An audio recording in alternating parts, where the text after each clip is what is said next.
fearless, you got fire. He's the spark that lifts you higher. You were made for joy, made for more. It's time to walk through heaven's door. The world is yours, take your place. Every dream aligned with grace. Overflow is your reward. Walk it out, abundance is yours. Oh, you can change it every time. Hope and faith, they realign. You're not stuck, not anymore. 'Cause girl, abundance is yours. Good afternoon, everyone. This is Julie Loughlin Haers with Divine Abundance. And today I wanted to speak to everyone about something that's a little bit near and dear to my heart after the last 17 months experience that I went through with both of my parents, long-term care. Over the last 18 months, even though I am a fiduciary in New York State and I do have a lot of information in regards to long-term care planning and insurance. In fact, I'm licensed for both of these in New York. Until you experience it firsthand, you never really understand the intricacies and details that are involved in long-term care planning. So I thought it would be really helpful to my viewers to share what I've learned in the last 2 years. Specifically in regards to long-term care is what I'm going to focus on with you today. So thanks for being here. I'm going to give you some statistics that you may or may not be aware of that are a little bit staggering, to be honest with you. 70% of adults who get to the age of 65 will need some level of long-term care in their lifetime. This is an article by Legal Clarity, and because they will require assistance with activities of daily living. Now, this is something that may be a new term to you, or you may have heard this before, but activities of daily living are things, there are 7 of them, like bathing, dressing, eating, toileting, transferring, continence, being able to control your bowels and your bladder, as well as ambulating, which is walking actually, either with assistance or without. So if you have a family member or someone close to you that starts to have trouble with 2 out of 7 of these activities of daily living, they would qualify for some type of long-term care assistance. So that's an important thing to understand and even know about. And many of us, we have no idea, and we live in this state of kind of like ignorance is bliss until you're faced with managing this for either yourself or your family members. So today is really about education and giving you information so that you can make informed decisions. So according to AARP, a federal study, 56% of people turning age 65 will need long-term care services and support. And this was a study recently done by AARP. Up to 80% of 65-year-olds are expected to need long-term care at some point, with 40% needing increased intensity care for more than a year. This means that not only will they need long-term care services, but the level of care that they will need also increases. That's something that my family and I definitely experienced on more than one occasion, actually. 1/3 of 65-year-olds may never need long-term care, but 20% will require care for more than 5 years. Why do activities of daily living matter? Long-term care insurance policies trigger when you have 2 out of 7 that become a problem of those activities of daily living. So who needs to know this, and how does it affect all of us? Most elderly, but not all. 63% people receiving long-term care are 65 plus, which is 6.3 million people. Remaining 30%, 37% of people in a long-term care facility or institution are younger than 65. That's 3.7 million. These are people that have often had some type of disability, a long-term disability, a chronic illness, or an injury that has precipitated them going into a long-term care facility or receiving long-term care services at home. There are some gender differences that I wanted to talk about. Women age 65 plus are more likely to need services. 51% of women and 39% of men will require some level of paid long-term care. That's by the American Association of Long-Term Care Insurance. That statistic was from. Women tend to need a longer duration, which was not the case in my situation, but is the case for many people. Women need an average of 3.7 years in long-term care services, and men would need 2.2 years. So the current use of long-term care across the nation, so formal paid services. 6 million people use paid long-term care services in the community setting, meaning they're in some type of community. Over 2 million people receive long-term care services in an institutionalized setting, which is what I think most of us think of a nursing home facility, but there's so much more than just nursing home facilities today. There's assisted living, there's community living, there's services at home, as well as institutionalized services. So who are the users? So facilities and users, the US has 14 to 15,000 nursing homes across the country, and that accounts for 1.2 to 1.3 million current residents, and that's according to the CDC. Around 15% of Americans age 65 reside in a long-term care facility. Most prefer care in their home. And I think that that's an important statistic and thing to really think about and as you're planning, not only for yourself, but maybe for family members, that you start to think strategically about what would it take to provide these services. 12 million people receive long-term care. This reflects a large and growing number. Long-term care outside of traditional services, 12 million people are receiving those services. So that is pretty significant amount. I'm sorry, that's not 12 million, it's 1.2 million. Still, that is a lot of people are receiving home care services, and that's a very much a growing number. A lot more people want to receive care in their home than they do in a community or in an institutionalized setting. So expectations, let's talk about that. If you were to poll people that are 65 and older, how many of them think that they're going to need services? 61 to 74% of adults believe they will need long-term care services in the future. That's pretty staggering, right?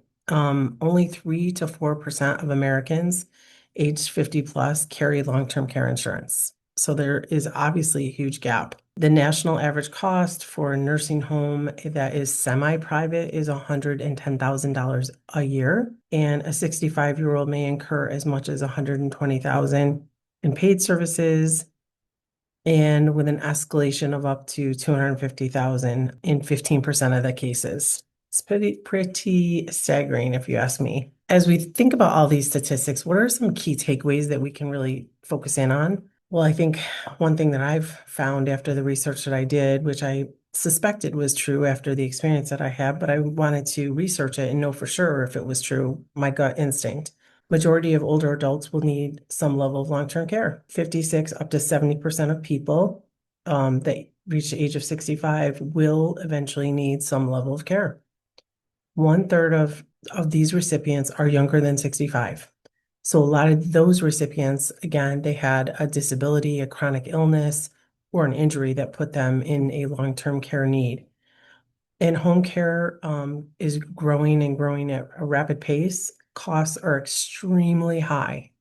So what I wanted to talk to you about are what are some things that you can do. Now, I will give you my disclaimer. This is not specific advice. These are general guidelines, and I'm going to use myself and my family as an example. So this is not advice that I'm giving to you on a one-to-one basis. This is just general educational information. So that's my disclaimer. And I'm going to share with you a little bit about the journey that my family and I went on. That was very tough, heartbreaking, in fact. But there were some key takeaways and some learnings that I experienced that I wanted to share. I feel called to share with other people. Our journey started in December of 2023, where my mom was diagnosed with a very aggressive form of frontal lobe dementia. If you know anything about frontal lobe dementia, it is very aggressive and it can attack the body in a very aggressive manner. And that is, in fact, what happened to my mom. My brother and I didn't know because we weren't hands-on caring for her, but our father was. And unfortunately, in January of 2024, so shortly after her diagnosis, my dad fell and broke his shoulder. And that started our journey with our mother and our father running parallel, which I think is an interesting tidbit and something that made this even harder to partake in from a financial perspective. Come to find out, they repaired my dad's shoulder, and then we saw growth that was happening on the outside of his skin shortly after his surgery. We went to have it looked at by his dermatologist because he had experienced levels of skin cancer in the past. All had been removed and he'd never had a trouble up until this point. At the time, I think he was 76, going to be 77. Yes. So, fairly young in fairly decent shape, considering. Come to find out, it was an aggressive form of cancer, which required a pretty extensive surgery, 10-hour surgery. So at that time, we were faced with a really tough decision. We had mom at home with a very aggressive form of frontal lobe dementia. My dad was also transitioning from the hospital setting back home. So we had two very sick people in the house. Their house that they owned that at the time was not handicap accessible because we were just faced with all this all at once. So we did take the time to start to handicap the house so that it was safer for both of them. But specifically for mom, because she was losing mobility along with losing cognitive decision making, executive functioning, they call it. That was starting to decline kind of rapidly. So my mom was in a situation where she really could not be alone. And my dad was not in a situation in which he could take care of her in the manner that he was used to. He wasn't as ambulatory as he was. He wasn't able to get around like he had been able to get around prior because he was, experiencing cancer. So we hired full-time help. And in the beginning, we were unsure. We were just unclear with what level of care we needed. So we hired like full RNs, which if you hire full RNs, you know, they're licensed people. They are registered nurses. They don't work for cheap, and nor should they. So those rates were pretty significant in the United States, in New York specifically. Those rates can start anywhere from $35 to $50 an hour. That doesn't sound too bad until you have around the clock care. So imagine that rate times 24 hours a day times 30 days, you're going to go through a significant amount of money. If you don't have some level of long-term care insurance, you will need to private pay for this. This is something that not a lot of people understand. You don't even know this. If you don't have some level of insurance that you're currently paying for, this is not really covered on Medicare. So you are in a situation in which you're going to have to private pay. And this will definitely affect your overall net worth if it goes on for an extended period of time. Given that situation, we were, doing that. Then my dad was somewhat recovering, and we got us to a place where we didn't need around-the-clock care. So we restructured the internal team that was caring for and helping them on their journey. And we had people that were there daily. And we had two shifts, a daytime shift and an evening shift, and the evening shift left at 11. And so from 11 till basically 8 in the morning, my dad was caring for my mom. He was able to do that for many, many months. Unfortunately, his cancer started to get more aggressive. We went through radiation, but then, we're still having, some very second surgery. Just a lot of things are going on. It's just not good. So we sat down, and as a family, we decided mom's level of care was drastically increasing because with the type of dementia that she had, her ability to walk and to transfer, that's another, activity of daily living, as well as feed herself or really dress herself or shower, was starting to decline. Not her fault. This is what happens with this type of disease. So we decided as a family that it would make more sense to transfer her to a facility that could care for her. The facility that we chose after a lot of evaluation, a lot of looking at, was a beautiful facility. It was almost like being in a home where you had your own room. There was a common area where we ate dinners together. It was beautiful. It was a series of 4 or 5 houses connected, and there was a courtyard in the backyard. And it was just picturesque. It was a place that you'd actually want to live at. In order to be there, you had to be able to transfer pretty much with only one person assist, they call it. So when mom went there, that's in fact where she was. She was a transfer with assistance of one person.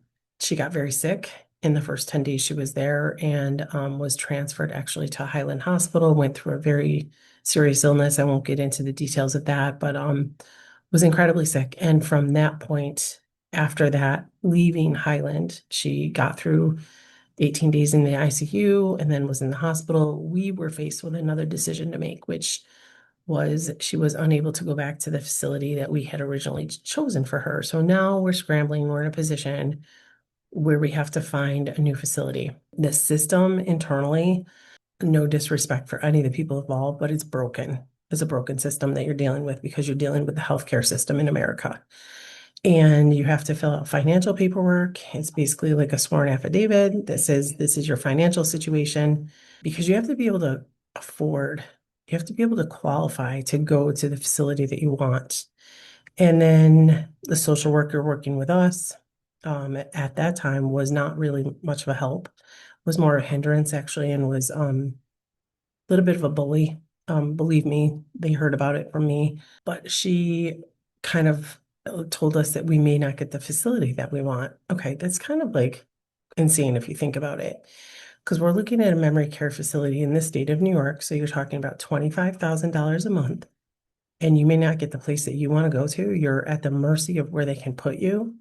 We implored them that it would be a hardship for, my mom to be farther from my dad than she already was going to be, because she was just one town away with the other facility we had chosen. So we pushed and pushed and pushed, and we were able to get our first facility, our first choice, which there was a big change. She went from living in a community setting, which was more like a family setting, in that first facility we had chosen for her, to more of an institutional setting, unfortunately, because when you need additional level of care, that's the type of place that you end up having to go to, because you need mobilizing equipment, which is in the tune of $60,000 to $100,000. And you need two skilled people to be able to transition and care for the person at a time. So you're faced with a really, really challenging decision. And I'm going to tell you right now, if you do not have the financial wherewithal to kind of weather this, you're kind of at the mercy of the system, which, if you think about it, I don't think anyone in today's world wants to be at the mercy of anyone's system. So I want you to consider and think about a few things as you're doing your own planning for your own financials. As you know, I do co-own a financial planning services company in New York, and we work across the nation. And I'm not saying you have to reach out to us, but what I am encouraging you to do, if you've listened to the last 30 minutes of me talking about what this is like, what this journey was like, what you need to think about when it comes to long-term care, I strongly encourage you to get with your financial person, specifically your financial advisor team, or your estate planning attorney, estate planning attorney, and have a discussion about what are your options. I personally know, with a couple of our clients and people that I've worked with, including myself, my own family, there is a couple of products that you can get a long-term care rider into a whole life insurance. It's very rare now today that you're going to find a long-term care standalone policy. And the reason for it is because the costs have escalated so high that very few people can afford it. But there are some ways to mitigate your costs. So I would encourage you to research what are those. If you have any questions at all, you certainly can reach out to us, and I'm going to drop the contact link for us if you have questions about this journey that me and my family went on, and how I was able to navigate this with the help of my brother and my sister-in-law and my fiance and my son and my niece and my nephews. I will gladly share that information with you, because the spirit of me sharing their story with you is to help others. I wish that someone had given me a little bit more of a heads up on what this journey was going to entail and how things would start to escalate. And it's amazing. Some of the statistics that I was reading to you are so dead on. Like, not only will you have to go to a long-term care facility, but your need may escalate. That happened in both cases for both of my parents. So, given that, I want you to just be aware of what your options are. How do you mitigate that? How do you plan for that? So those are some things to really consider. Thank you for listening to me today on Divine Abundance. It's been my pleasure to share this information with you. And again, we will drop the information for Breathe Capital Planning. And if you have questions about anything that I've shared with you here today, feel free to reach out. Thank you and have a great day. You got purpose, you got fire. Here's the spark that lifts you higher. You were made for joy, made for more. It's time to walk through heaven's